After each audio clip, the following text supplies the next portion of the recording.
ये जो आईन श्रृंखला परिस्थिति उपजी दीर्घ 8 मास 9 मास होगा जेबेठू बीजेपी सरकार आसी से संपूर्ण रूपे नियंत्रण हरई बसती आईन श्रृंखला उपर एवं आपण मैंने जानिकी दुखित हेबे जे प्रत्येक दिन 5 ରୁ 6 रेप गैंगरेप एवं 6-7 ରୁ अधिका मर्डर होउछि।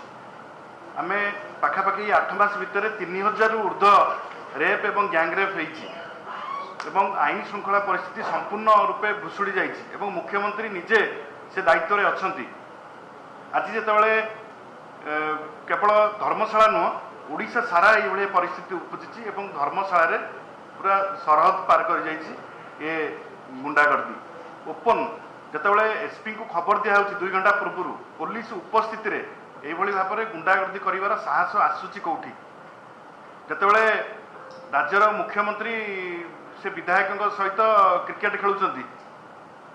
बाड़ेवा को साहस हेबनी। मुख्यमंत्री निजे होम डिपार्टमेंट दायित्व रे अछंती कौन एक्शन नौचंती जड़े पूर्वतन विधायक उपर आक्रमण है कौन एक्शन निया जाउची एवं क्रमागत भाव में गंडगोल करा जाउची एवं दिन को दिन ये गंडगोल तीव्र हबार लगी एवं कौ दिन कौन परिस्थिति हम आपड़ कह भी पारे आप देखिए बुझाली बंधुक जबत हो घटना को आम दृढ़ भाव में निंदा करुँ एवं जो विधायक आसिक विवृत्ति दौरान मु बाहर थी गालुआ बारबाटी चाष गालुआमी कर निजे भी बीजेडी दल थे जाइछंती अलग दल को जाकि ठिया होती सहित अलग किसी लोक जाइए बीजेपी मिसे आप देखते बीजेपी पताका बेकर पड़ी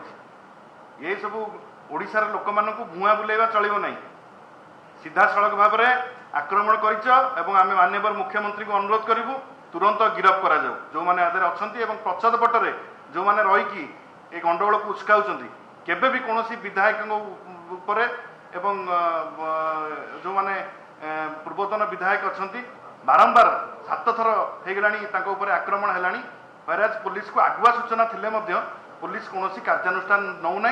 बरं सी जो बीजेपी जो विधायक अच्छा हिमांशु शेखर गोटे गाड़ी मिली जमती मंत्री मानक पाइलटिंग मिलूँ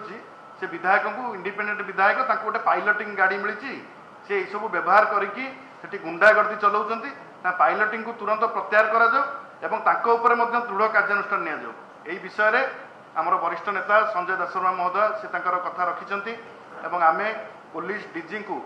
भेटिबा को जाउछु 5:30 समय रे एवं जदि पुलिस डीजी राजनैतिक जो हस्तक्षेप होउछि ए घटना ऊपर जो संवेदनशील घटना ऊपर पुलिस डीजी जदि नीरव रहिबे ठिकणा भाव में कार्यानुष्ठान न हबो विजु जनता दल राजरास्ता को ओह्लैब एवं ये घटना जो घटी ताकू आम दृढ़ भाव में निंदा करुचु एवं यार पुनरावृत्ति घटिले ओडिशा रे भयंकर परिस्थिति सृष्टि हो।